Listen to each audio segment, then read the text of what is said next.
படை ஆண்ட மாவீரன் திரைப்படத்தினுடைய விழாவிற்கு வருகை தந்திருக்கிற நீதி அரசர் அவர்களுக்கும் தயாரிப்பாளர் அண்ணன் பாண்டியன் அவர்களுக்கும்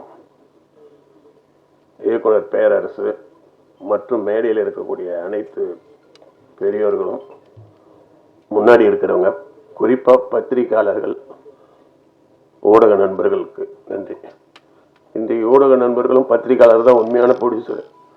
நம்மளை பூஸ்ட் பண்ணணும்ல, ஆள் பாதி ஆடை பாதி எடுத்துட்டா மட்டும் போதாது, அது எல்லா மக்கள்கிட்டும் கொண்டு போய் சேர்றதுக்கு அவங்க தான் இப்போ இனிமேல் அடுத்த முதலாளி அவங்க தான். என்னெல்லாம் பத்திரிகையாளர் தான் தூக்கி விட்டாங்க, ஓஹோன்னு தள்ளி விட்டாங்க ரொம்ப எல்லாம், நெல்லை சுந்தரராஜன் போன்றவங்கெல்லாம். அது மாதிரி நீ நினைச்சா 50% 100% ஆகிடலாம். அந்த வகையில் முதல்ல அவங்களுக்கு வணக்கம் சொல்லிக்கிறேன். இங்கே பேசும்பொழுது தயாரிப்பாளர் ஒருத்தர் பேசினார், ஒரு கூட்டு முயற்சின்னு சொன்னார். நான் கூடி வாழ்ந்தால் கோடி நன்மைன்னு ஏன் படம் பேர் பேச்சுன்னு தெரியுமா, ஒன்றா இருக்க கற்றுக்குன்னு ஏன் வச்சுன்னு தெரியுமா, திருப்பி அதையும் ஏன் சொல்கிறேன்னா, சொந்த பந்தங்களும் ஒன்றா இருக்க மாட்டான், பாதியில் சண்டை போட்டு போயிடுறான்.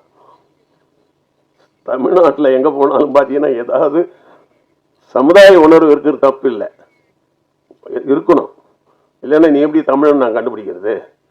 சமுதாய உணர்வு கண்டிப்பாக இருக்கணும். சமுதாயம் வேற, ஜாதி வேற. நான் மறுபடியும் சொல்கிறேன், சமுதாயம் என்பது வேற, ஜாதி என்பது. சமுதாயம்னா என்னன்னா, நான் யார் தெரியுமா, எங்கள் அப்பா யார் தெரியுமா, என் பாட்டன் யார் தெரியுமா, இந்த மண்ணில் இவன் தான் இதை கட்டினான்னு சொல்கிறது சமுதாயம். சாதி என்றது என்ன தெரியுமா, இவனோட நான் பெரிய ஆள், என்னோட இவனுக்கு கும்பம் வலிச்சிக்கன்னு சொல்கிறது. சாதி தமிழ்நாட்டை அழித்து விடும், சமுதாயம் தமிழ்நாட்டை வாழ வைக்கும். சமுதாய உணர்வு தேவை, இல்லைன்னு தமிழ்னு கண்டுபிடிக்க முடியாதுல்ல. அதனால ஒரு சமுதாய உணர்வோடு இருக்கக்கூடியவர் தான் தம்பி. இப்போ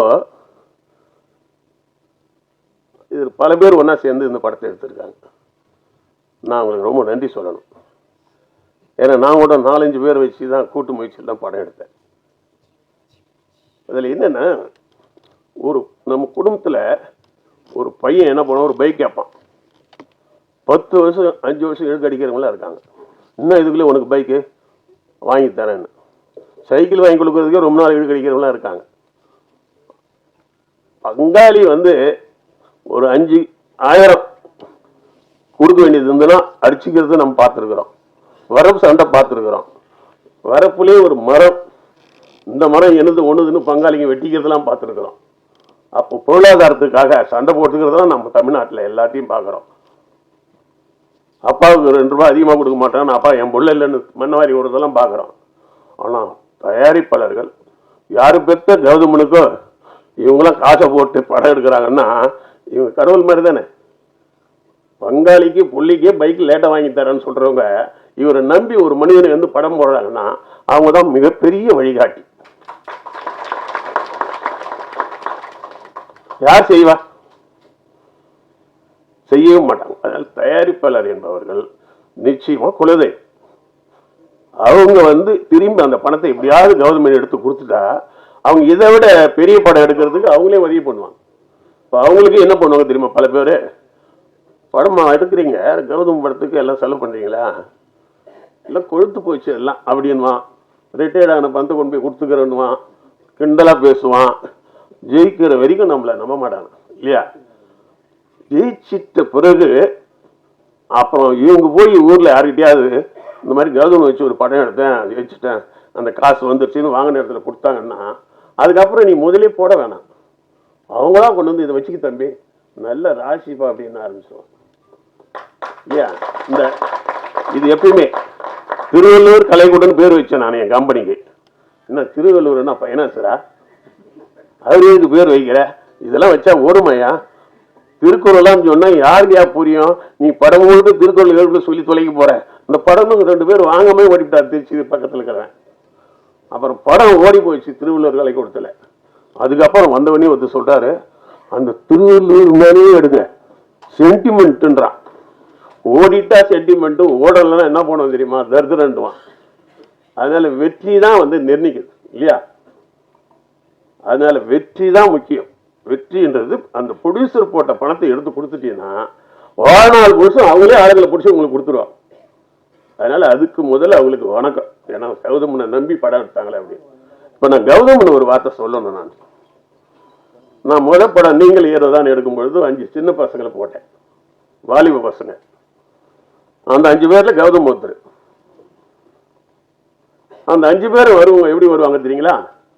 சினிமாவுக்கு வரத்துக்குமே சினிமாக்காரனா இருப்பான். சில பேர் சினிமாவில் வந்து ஜெயிச்சு ஒரு 100 படம் கொடுத்து எம்ஜிஆருக்கு ஸ்டைல் பண்ணிக்கிட்டாருன்னா பரவாயில்ல, சிவாஜி நேசன் பெரிய ஆளாகிட்டு ஸ்டைல் பண்ணிக்கிட்டா பரவாயில்ல, ரஜினி பெரிய ஆளாகி கமலாகி பெருசாக பண்ணால் பரவாயில்ல.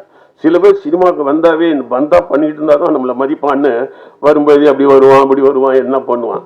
நாங்கள் ஷூட்டிங்கில் நாங்கள் சின்ன படம் எடுக்கிறோம். சில வேலைகள்லாம் இருக்கும். மக்களை ஓட்டணும், ஜனங்க கூட்டம் நிறைய வந்துடும், சாப்பாடு பரிமாறுறது சில வேலைகள்லாம் இருக்கும், கொஞ்சம் லேட் ஆகிடும், சில வேலைகள்லாம் இருக்கும். அதுலேயும் சில பசங்க வந்த பசங்க வரும்போதே சினிமாக்கார மாதிரி அப்படி ஒரு ஷார்ட்ல ஏதோ நடிச்சுட்டு சிவாஜி சார் மாதிரியான் ஒரே டேக்லேயே நடிச்சுட்டாரான். அப்படி போய் ஓரமாக நிற்கிற மாதிரி புது பையன் திணிக்கும். ஆனால் கௌதமன் எப்படின்னா அந்த நடிக்கிற நேரம் போக கூட்டத்தை ஒதுக்குறது, அவங்கக்கிட்ட அந்த ஊருக்காரங்கக்கிட்ட வந்து இடம் நடிக்கிறதுக்கு நாங்கள் என்ன பண்ணோம், சும்மா பெரியா கூட இடம் பிடிப்போம் இல்லையா ஷூட்டிங்கு, அதை போய் கேட்கறது. இவன் எதுவும் ப்ரொடியூசர் மாதிரி இருப்பான், அசிஸ்டன்ட் டைரக்டர் மாதிரி இருப்பான், எல்லா வேலையும் செய்வான்.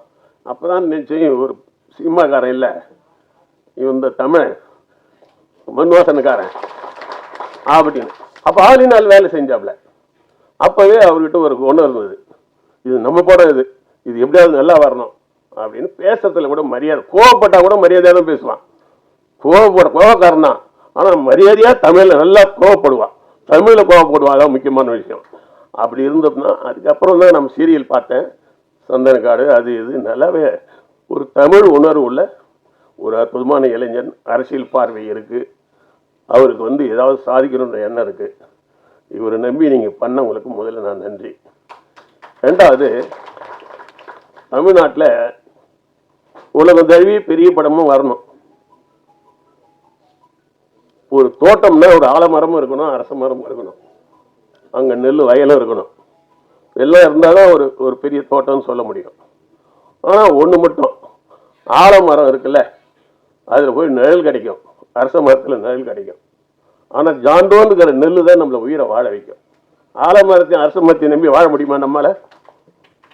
சுவை போடுமா அது? ஆனால் முழோன்னு இருக்கிற நெல் செடி இருக்குல்ல, அதில் வரக்கூடிய அரிசி தான் நம்மளை வாழ வைக்குது. அதனால் எவ்வளோ பெருசுன்றது முக்கியம் இல்லை, அது என்ன நம்ம உயிருக்கு பயன்படுதானதான். நெல், ஒரு ஜான் நெல் வந்து வாழ வைக்கிறத ஒரு ஆலமரம் அரச மரமும் செய்ய முடியாதுன்னும் போது பெரிய படங்கள் என்னைக்குமே வந்து சமுதாயத்தை மாற்றத்தை கொண்டு வந்தது இல்லை. ஒரு 16 வயதில் எடுத்துக்கோ, ட்ராலி போடுறதுக்கோ கிரைன் வைக்கிறதுக்கு கூட காசு இல்லாமல் பாரதிராஜா கஷ்டப்பட்டார்.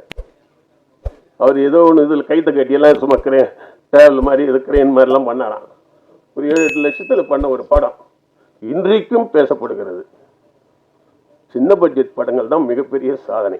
அது நான் சொல்றது ஜானோன்னு நெல். இந்த 600 கோடி 700 கோடியெல்லாம் என்னன்னா ஆலமரம் அரச மரம் மாதிரி எனக்கா கொஞ்சம் வெயிலுக்கு போய் அப்படி தங்கிக்கலாம், அவ்வளோதான். அதுக்கு மேலெல்லாம் கிடையாது அது. அதனால் சின்ன பட்ஜெட்டில் நல்ல தரமான படங்களை கொடுக்குற அந்த எதிர்பார்ப்பு இருக்குது, சமுதாயத்துக்கு கொடுக்குறாங்க, இன்றைக்கும் கொடுக்குறாங்க. அந்த வகையில் கௌதமனுடைய படைப்புகள் வரவேற்கிற. ரெண்டாவது, கௌதமனுக்கு ஒரு மண் வாசனை இருக்கு. இன்னைக்கு பார்த்தீங்கன்னா பெரிய படங்களை வரது நான் தப்புன்னு நான் சொல்லலை, வாங்க உலகம் தழுவிய லெவலுக்கு சொல்லுங்க. ஆனால் இந்த ஊரில் ரிலீஸ் பண்ணுறீங்க, இந்த ஊர் கலாச்சாரம் பண்பாடே இல்லாமல் என்னத்துக்கு இந்த ஊரில் ரிலீஸ் பண்ணணும்? தமிழ்நாட்டு மக்களையும் அவங்களுடைய வாழ்க்கையையும் நம்மளுடைய பொருளாதாரத்தையும் அரசியலையும் சொல்லாத படம் தமிழ்நாட்டில் வரக்கூடாது. இது என்ன தமிழ்நாடு என்ன வந்துட்டு போற ஒரு விருந்தாடி இடமா அது? அப்படி இருக்கிற பட்சத்தில் இவர் பாருங்க, பேருங்களே இந்த காலத்தில் வந்து தமிழில் பேர் வர்றதே கிடையாது படங்கள்ல. இது இங்கிலீஷ் படமா எதுன்னு தெரியல. இங்கிலீஷ்காரோட இங்கிலீஷை கொஞ்சம் மாற்றி வைக்கிறான், அது எல்லாமே ஆங்கிலத்தில் வருது. இது எங்களுக்கு கன்ஃபியூஷனாக இருக்குது, இது இங்கிலீஷ் படமா ஒருவேளை உள்ளே போயிட்டு தமிழில் வர மாதிரி. ஆனால் என் மாதிரி தம்பி படையாண்ட மாவீரன், நாங்கள் ப்ரொடியூசர் கவுன்சில் இருக்கும்பொழுது தோட்கார் பாண்டியன் கேட்டு பாருங்க, என்ன திட்டம் கொண்டு வந்துட்டீங்களா? தமிழ்னு பேர் தலைப்பு வச்சு எல்லாம் கொண்டு சப்சிடியே கிடையாது. இன்னும் இன்னைக்கு என்னமோ தெரியல, கோளாறு பண்ணி விட்டாங்க எல்லாம். சப்சிடி கிடையாது உனக்கு, தமிழ் தலைப்பு வரணும். அதுக்காக ராமதாஸ் ஐயா வந்து ரொம்ப போராடினார். நாங்கள் அவரோட இணைஞ்சிருவதோட போராடுங்கிறீங்களா? தமிழில் தலைப்பு வைக்கணுன்றதுக்காக ராமதாஸ் ஐயா எடுத்து போராடினா. சீமான் தம்பி சொல்லவே தேவையில்லை. அவர் எல்லா இடத்துலையும் அவர் பேச்சிலையும் சரி எல்லாத்துலையும் தெரியும் மணிக்கணக்காக தமிழை மறக்காமல் பேசுகிறாரு.